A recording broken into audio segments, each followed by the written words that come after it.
I think this film explores a lot of really heavy themes, but ultimately it still left you wanting and desiring more. Let's jump into my review of the new film, The Apology.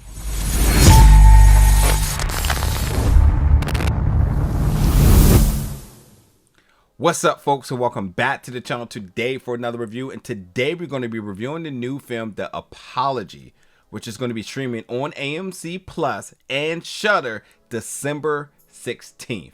So, yeah, the themes in this film I thought were heavy, with a combination of just like temptation, but grieving. And I think that if you had desired something so bad, in which in this case you have Darlene, who's played by Anna Gunn, sort of desiring some closure in her life after the disappearance of her daughter and not actually knowing what those last minutes of her daughter's life was. She's also a recovering alcoholic, which you could imagine is a result of, you know, losing her daughter.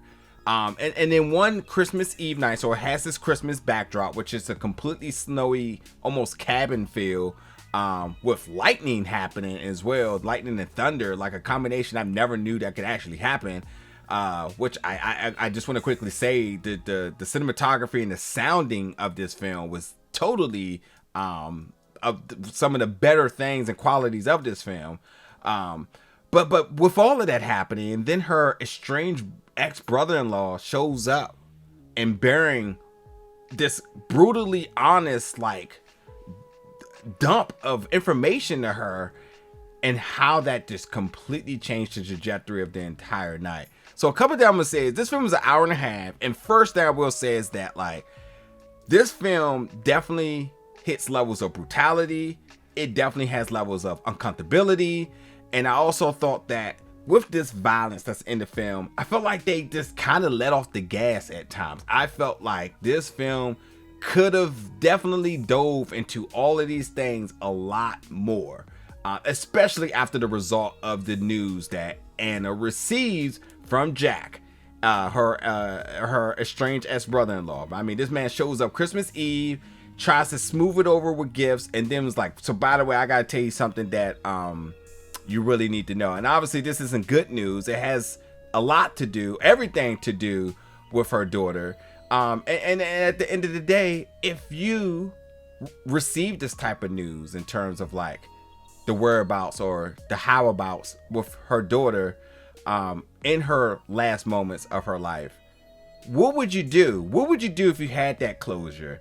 You know, and that's where we kind of see this character Darlene explores, who's again, you know, recovering alcoholic. So that's already a challenge with her. She's preparing for a family Christmas celebration along with her best friend Gretchen. So like, you know, that's already a level of like uncomfortability. And then you have this happen, and that just sends everything into a spiral for her. And again, with all these sort of heavy themes in terms of grieving, sobriety, vengeance, all these sorts of different things, I feel like they could have just explored it a lot more, because I really wanted to connect with Darlene a lot more than the film permitted. Maybe the film could have been a little bit longer, which is not something I truly ever asked for in films, but I definitely desire to have more of a connection with this character through everything that was going on.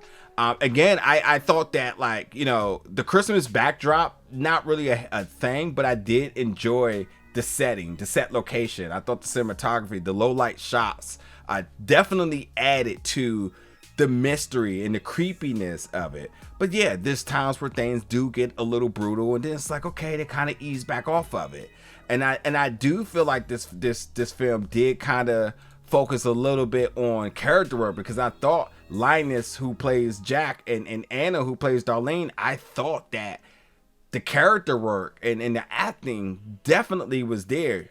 I just wanted more. I think that's what this film was just, I just wanted more, to really make us feel and connect. We're both are feeling. I mean, Jack coming in and just telling it all, brutally honest, you know, and then how Darlene is receiving these things is a lot. But again, I think the highlights of this film was definitely the cinematography. The low light shots was amazing. The set location was amazing. Anything that had to deal with the snow, and maybe I'm just a sucker for a snow backdrop, but the snow backdrop with like the Christmas theme, I thought that all worked. The score was pretty solid. Again, lightning and thunder in a snowstorm, not something I've ever seen and knew it was possible, so that was also intriguing. But like, then the film starts to go down a mini cat and mouse sort of, you know, subgenre in horror, and then you just didn't get a lot of it, you know. Just wanted more.